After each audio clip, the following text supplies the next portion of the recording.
Episode 522, Ask Me Anything. How exactly does GoodRx make money?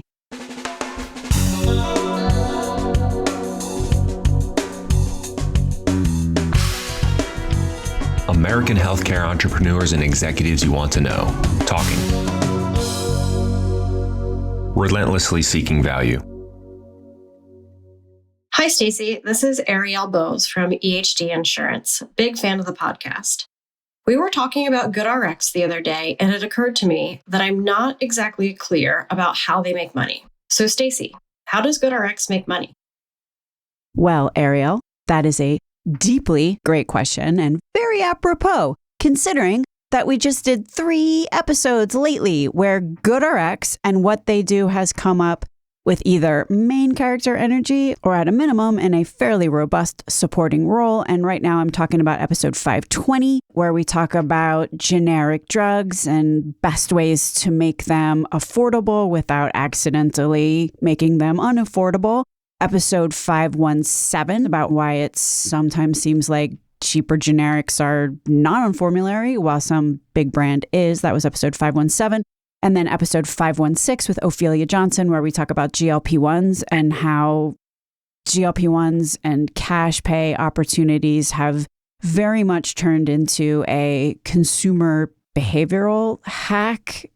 Hi, this is Tom Nash, editor and producer of the Relentless Health Value podcast. I bet you're wondering, how can I help Relentless Health Value? Well, that's pretty easy. Have you signed up for the newsletter? The newsletter is great. It tells you when each episode's coming out. It gives you an introduction to the episode with all the mentioned links and a way to click through and listen to the podcast. But there's more ways to help. You can always go over to LinkedIn. Are you following the page? You should be. There's great conversations each week on all the episodes. So go to LinkedIn, find the Relentless Health Value page, and follow us. Have you ever left a review for us on Apple Podcasts or Spotify? That would help greatly. While you're doing that, be sure you're following the podcast so you get notified each week inside of Apple Podcasts or Spotify. Okay, so you've done all those things already. Another thing you could do, you could head over to our website and donate to the tip jar. Maybe become a sustaining member. In many ways, Relentless Health runs like an unofficial nonprofit, a very, very nonprofit. So anything that you give would help us pay the bills. Thanks so much for listening. Okay, so the question, how exactly does GoodRx make money? We actually answered, Dr. Ge Bai answered it on Relentless Health Value back in 2021. But a couple of quick updates before we get into the answer of the question. I feel like I'm building suspense here. But before we get into it, I will say that the core mechanics that Ge Bai lays out in the conversation with her that follows relative to how GoodRx makes money is that they still take advantage of the dysfunction in the pharmacy supply chain.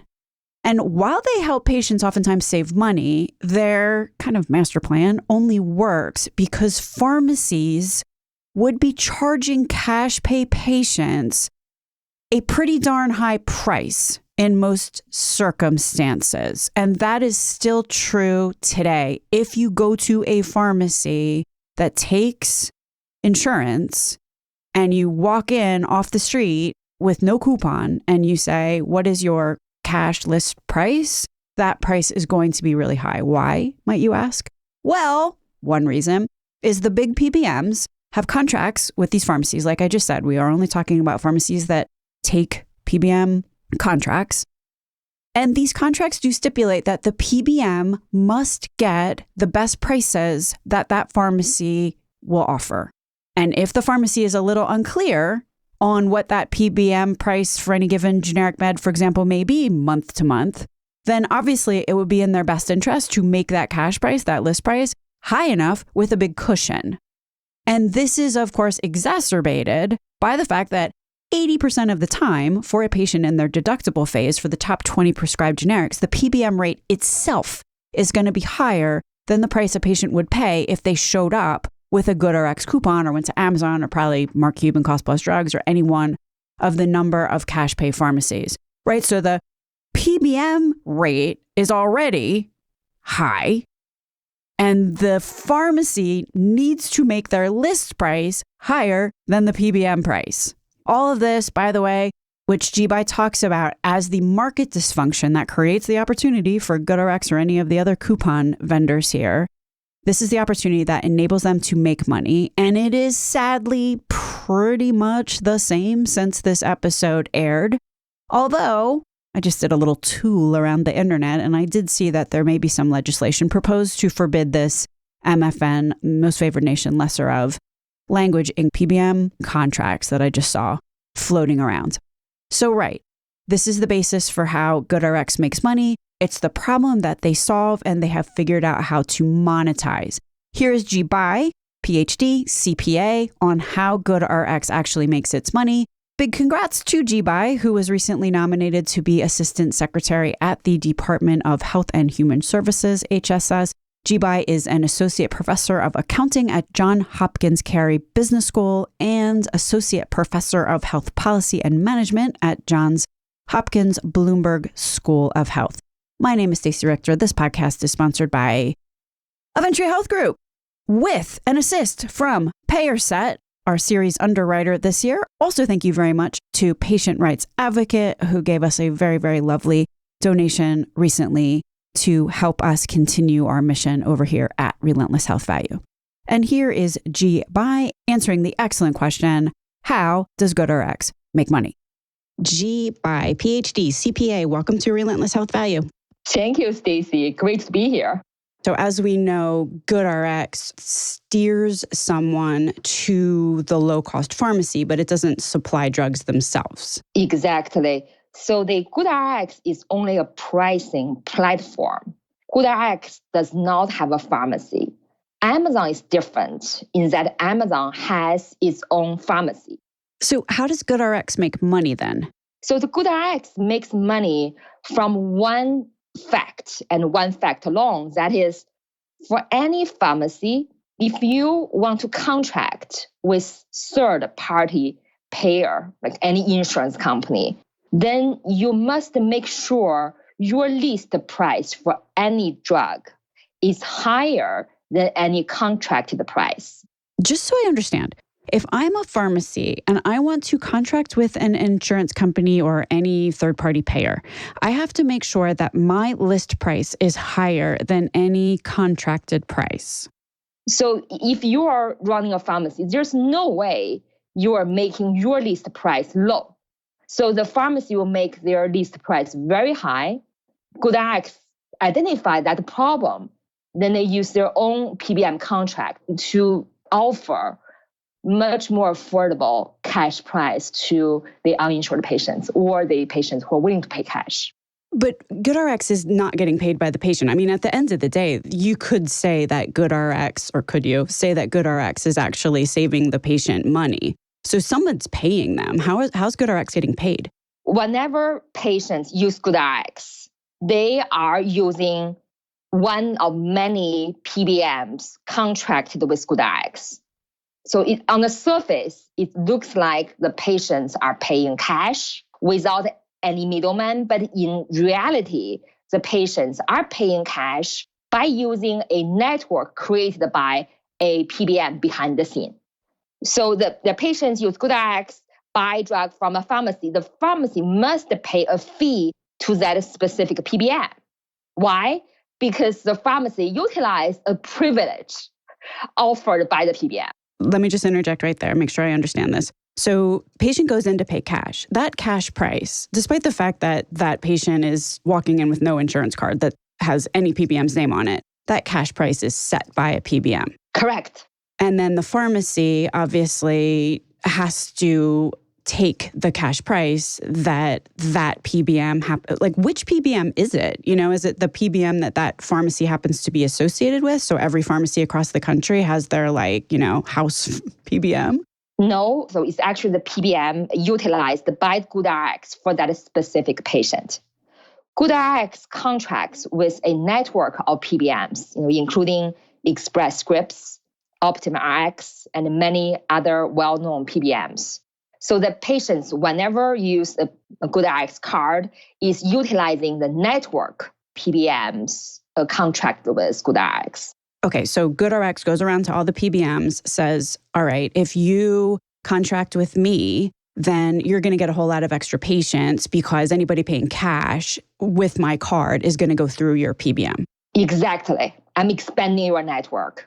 And because PBMs are middlemen and they take a buck from every transaction, then this increases their net take. Exactly. And then they cut a percentage of it or a fixed, let's say, each dispense $3. Thanking GoodRx for introducing that business to me.